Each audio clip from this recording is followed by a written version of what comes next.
Welcome to SaaS Unlocked, the place where we bring in amazing entrepreneurs, thought leaders in IT industry. Today, I have someone special who I connected with on LinkedIn a while back. She is having multiple business, so I will say serial entrepreneur. Christina, welcome to the show. I'd love you to introduce yourself, share what you do to the world. Thank you. It's great to be here. So as you said, I'm Christina Horak. I own several businesses, but my passion is executive speaking coaching. And so what I do is I work with executives, entrepreneurs, and business owners to help them overcome some of those challenges that they have on the communication side when they may have many of those technical skills, just to grow their business and build their confidence throughout our coaching. One of the things that, Christina, that reminds me of this conversation, when I spoke with you first time, I shared with you my personal story. I'm not sure if you remember, but in my school days, I had like that fear. So first time I was on stage, that was a really bad experience. And since then, I was like afraid of speaking in public. Sure. Right? It took some time to come over this fear. And a lot of entrepreneurs are like, introverts, or they have some kind of fear when they communicate publicly or even like in team meetings. So how did you pick this profession? What inspired you to change people's life? Sure. Well, like your story, I had a similar background. I started out in a much different field and would have never guessed I would be here today. But it's actually through passion and my experience of overcoming some of those challenges, because I am an introvert at heart. I was in college and had some experiences where I was so held up and limited and challenged by public speaking and communication. And so as a speech language pathologist by trade, I ended up getting my master's degree in that. I took those skills and I honed them in on the business world and on those people who are highly motivated, very successful, but are sometimes held back by that communication. So the fact that I was able to do that myself, I can help other people do that and just grow their businesses and build that confidence that they really should have. This is incredible. So people who are listening, she is a pro when it comes to making yourself to the world when you share your ideas. We all have incredible ideas, but it's all about delivery, right? Bringing that ideas into reality. And if you don't have what it takes in order for you to communicate that ideas to the world, it's a problem to be successful in business. And that's where she comes in and helps entrepreneurs like myself to the excellent level that they want to be in communication. So just maybe I want to talk a bit more about challenges that entrepreneurs face. You probably consulted many entrepreneurs like me. What kind of problems that they come with, and what is something that is very common? Let's put it like this. Sure. I think a lot of times, like you said, it's the fear. You have to get out there. You have to share your business idea to the world to be successful. But then also within your team and with your clients and customers, you have to get to a point where you can overcome some of these insecurities just to really help those people. And I think the mindset that service before self really takes a big place here, because when we take the focus off of ourself and our insecurities and, am I going to mess up when I'm speaking, and take that out of play and think, how can I add value to these people?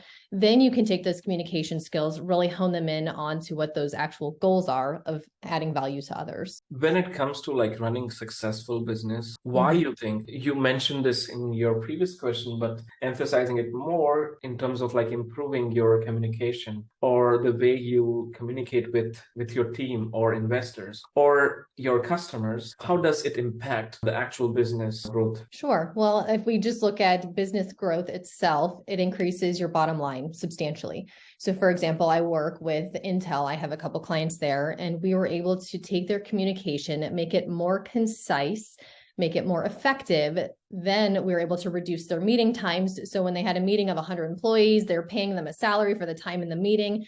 You can cut a third off of that meeting. That's increasing their bottom line. That time is not wasted. And so they can put it into other areas to build their business as well. So that's just one example of bottom lines. And then if you look at client or customer acquisition and retention, there's another monetary value to improving your communication that you can see within business. So when it comes to framework in improving your communication skill, is there something that you would like to share with the audience on if they consult with you, let's say one-on-one, what kind of structure that you follow in order for them to change their communication? Sure. Yeah. I would always begin actually with an assessment, because every person is different. And that's what I love to do, is provide tailored coaching to each business. And so from there, what we would do is we look at some very foundational skills that come to both the delivery side, which is how you sound, how you're perceived from the sound perspective, as well as the content side. So that's our word choice, what we're saying, how effective those words are to those listening to us.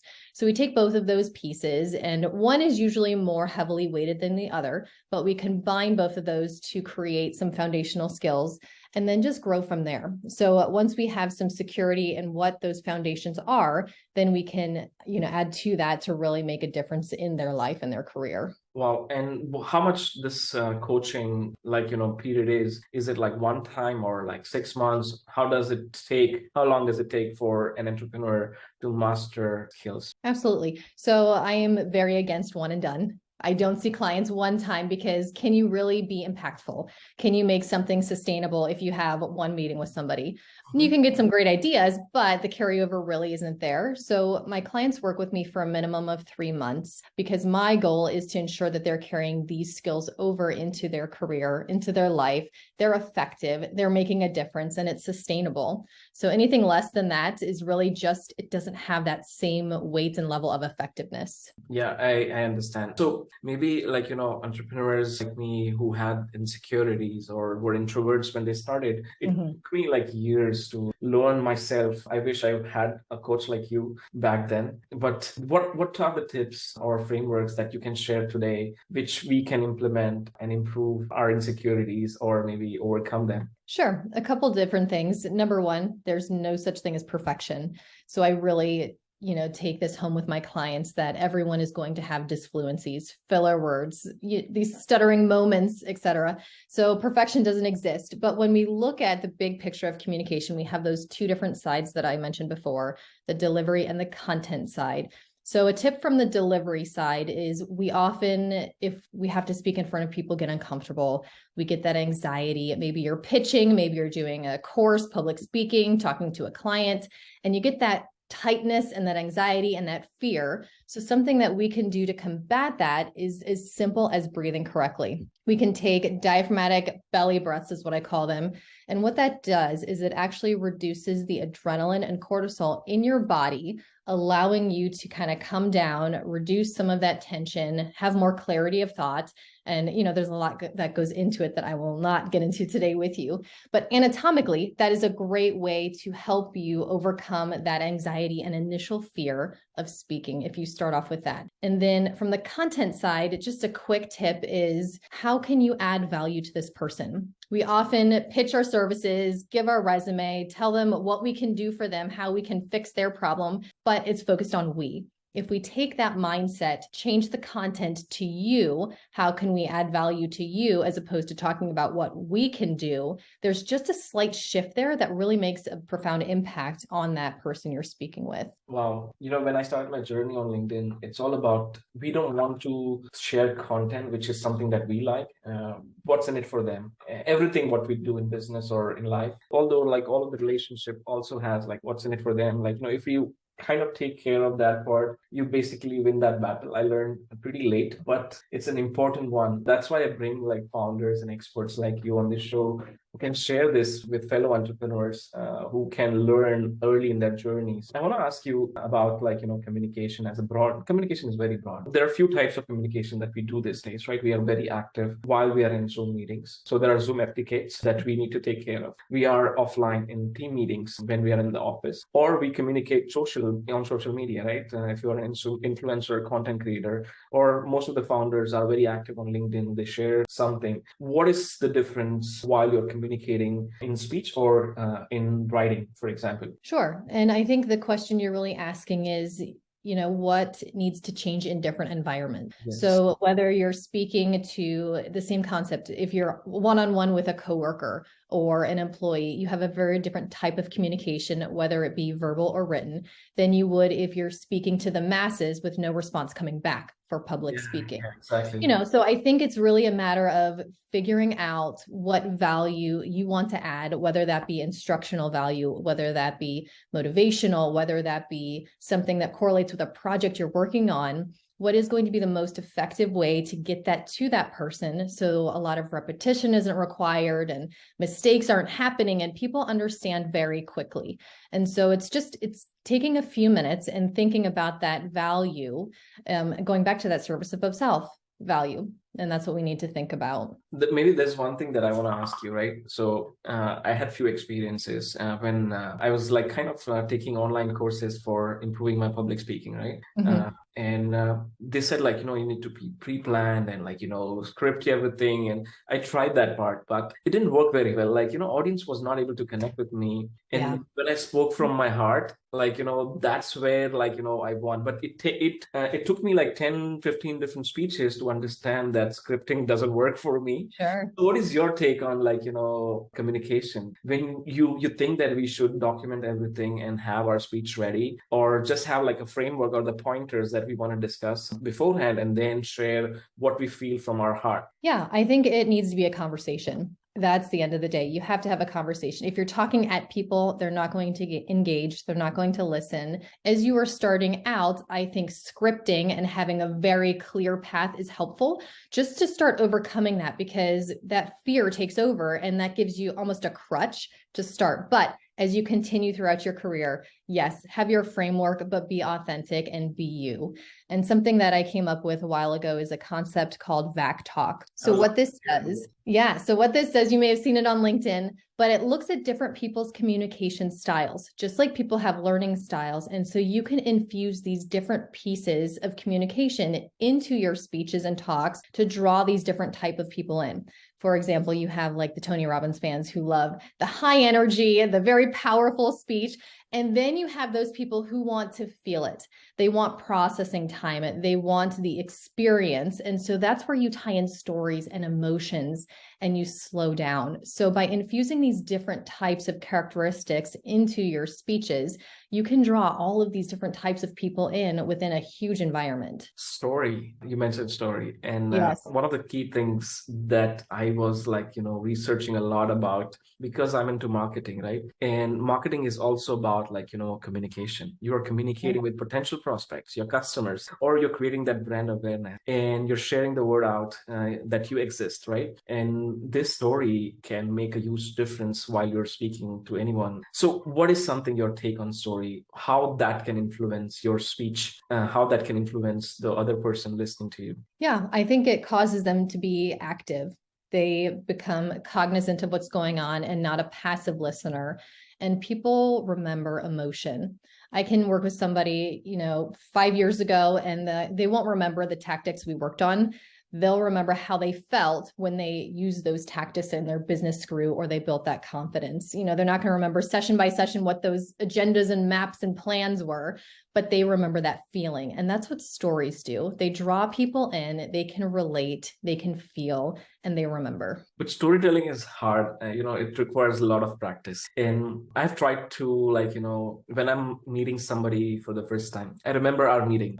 Yes. And I shared my story with you because I know that you are a communication coach. So I had that experience, right? So I try to do that quite often. Maybe as an expert, if you can share 3 tips to improve your storytelling skills, that would be amazing. Sure, absolutely. And I want to touch on something as well. Everyone says, my stories are not good enough to use. Not true. Everyone has stories they can use that you can relate. And here's a few reasons why. Everyone has a different experience, but they're similar to so many other people. So I think about when you're telling stories, think about the relevance of how other people can engage or relate. So for example, I was just working with a client of mine, and we were talking about a story that he's going to use in one of his presentations. Mm-hmm. And we drew in that emotion. So remember when you were young and you felt X, Y, and Z. So having people remember is a huge thing if you can encourage them to remember with a story. The other thing is talk about what you would see, what you would hear. If you're outside, if you're inside, if you're in a stadium, and you talk about those characteristics of feeling, and they become involved in your story and not just a passive listener. So the first thing, have them relate to it, remember. The second thing, bring in those characteristics of how they can actually immerse themselves into it. And then the third thing is be very clear on the outcome of that story and correlate it to what your content is. When you can have that correlation, that's what makes it valid and relevant and really powerful to you as a speaker. This is incredible. This is exactly I've been practicing for a while. But, people don't understand this, but storytelling can make huge impact on your conversation. People will remember you for the rest of their life. So if you master this skill, it can take your communication skill to the next level, in my opinion. But thank you so much for sharing this. Moving on to the next rapid fire round, and where I'll ask you 5 questions. Okay. Pretty quick. And so it will be very easy questions, not complicated. Now you're making me a little nervous here. Are you ready? We'll see what's coming. Okay. Name one other company and CEO that inspires you and why. Man, this is a tough one. Another company and CEO. I would say Johan Pimentel is a CEO of a business. He has a consulting organization. And he's really inspired me because he shared with me one of his wins was that learning to cherish the struggle is a huge win. When you learn that you're able to take those hardships and turn them and cherish them, that really fuels you to an exponential amount of growth. Life is a journey, and if you don't cherish your failures, because half of the time you are failing, I love it. Wow. Yeah. If you're not failing, you're not trying and you're not succeeding. What's one of the best business advice you've ever received? Consistency. Consistency is huge. And it's so simple, yet if you are inconsistent, you will not have a consistent brand, message, service, product, client rapport, etc. I think that's just the biggest piece of advice. I want to add something to this. Consistency changed my life. What I am today on LinkedIn is because I was consistent. I realized that, and I announced to the world that I will post on LinkedIn for 1,000 days. And I showed up. It's been more than 1,200 days now. But the amount of love, support, and network that I've built in the last 3-4 years is incredible. And I cannot maybe I would say my life statement would be consistency. So yeah, bingo. What's one skill that has helped you become successful? I think a skill that's helped me is I'm very type A. I like organization. I like that structure. And by taking that, I'm able to really systemize and maximize my skills to help my clients. I thought you would say communication.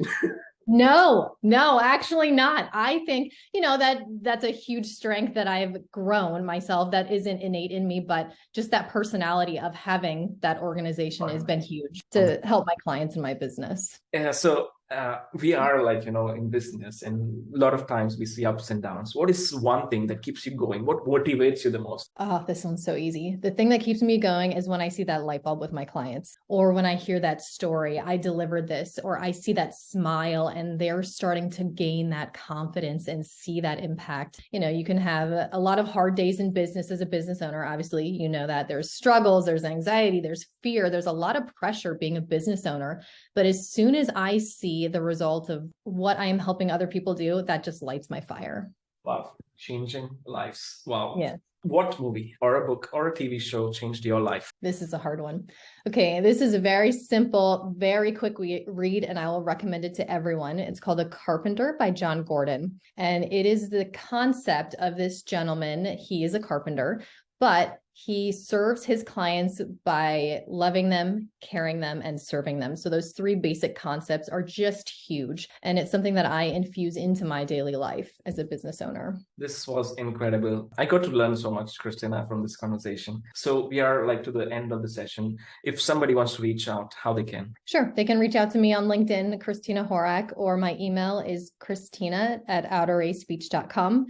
Maybe we could put that in the comments or something like that. But yeah, a direct message or email would be great. Thank you so much for joining us today, Christina. It was an insightful session, and I hope that people can use some of the things that you shared today. And if they are looking for something more personal one-on-one sessions with you, they will definitely reach out. Thank you, everyone, for listening. We hope you gained some insights on our show today with incredible guests we had. We are going to bring more and more incredible guests on the show. If you have somebody in your mind and in your network and you want me to interview them, feel free to ping me on LinkedIn, and I'll love to bring them on the show.